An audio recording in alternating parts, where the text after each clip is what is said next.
closet.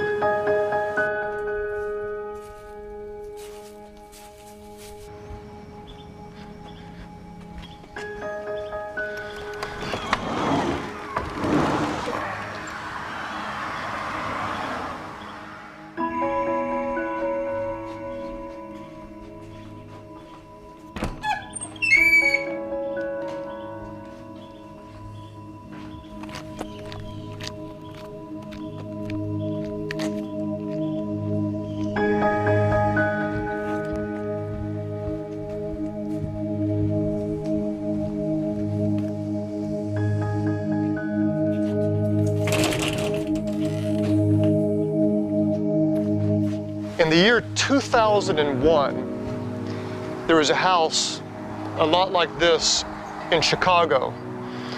It was run down, weeds everywhere, apparently abandoned. Well, the house finally came up for auction because of back taxes. Someone bought the house.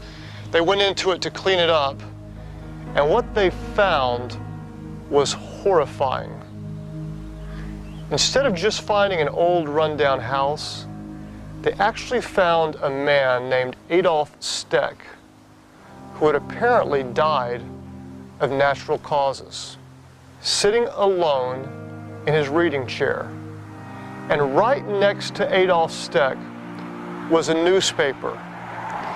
In the year 2001, he was sitting next to a newspaper dated 1997. Apparently, this man had been dead for 4 years, and no one even noticed.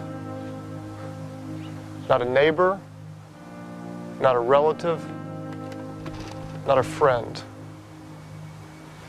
How does someone die and no one notices?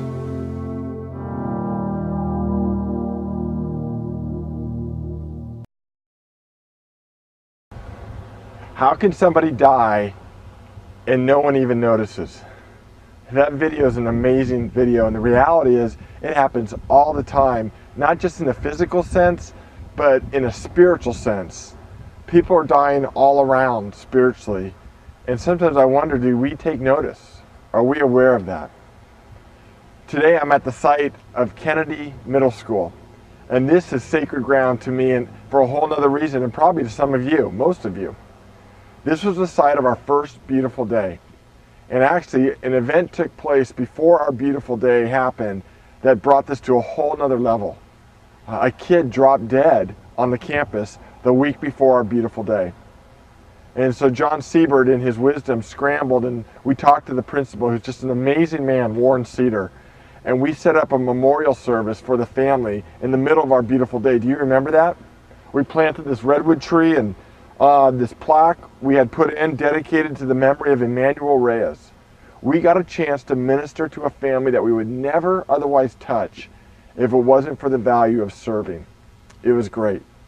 This week we're going to talk about that very thing. We're going to talk about what it means to love our neighbor.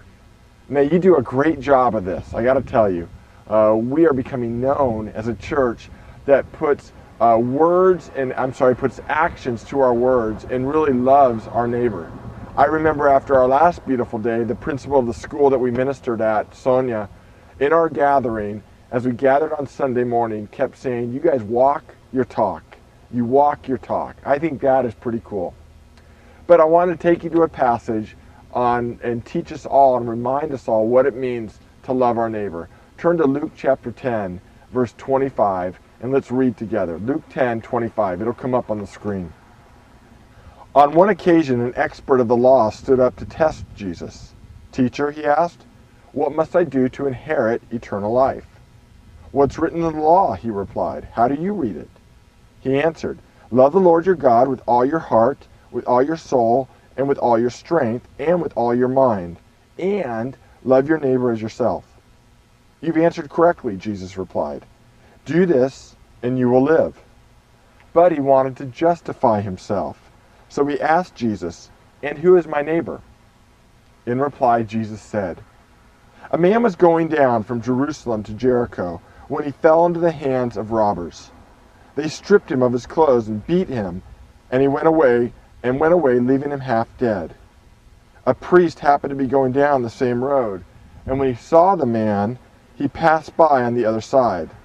So too a Levite, when he came to the place and saw him, he passed by on the other side. But a Samaritan, as he traveled, came to where the man was, and when he saw him, he took pity on him. He went to him and bandaged his wounds, pouring on oil and wine. Then he put the man on his own donkey and took him to an inn and took care of him. The next day he took out 2 silver coins and gave them to the innkeeper. "Look after him," he said, "and when I return, I will reimburse you for any extra expense you may have." Which of these 3 do you think was a neighbor to the man who fell into the hands of robbers? The expert in the law replied, "The one who had mercy on him." Jesus told him, "Go and do likewise."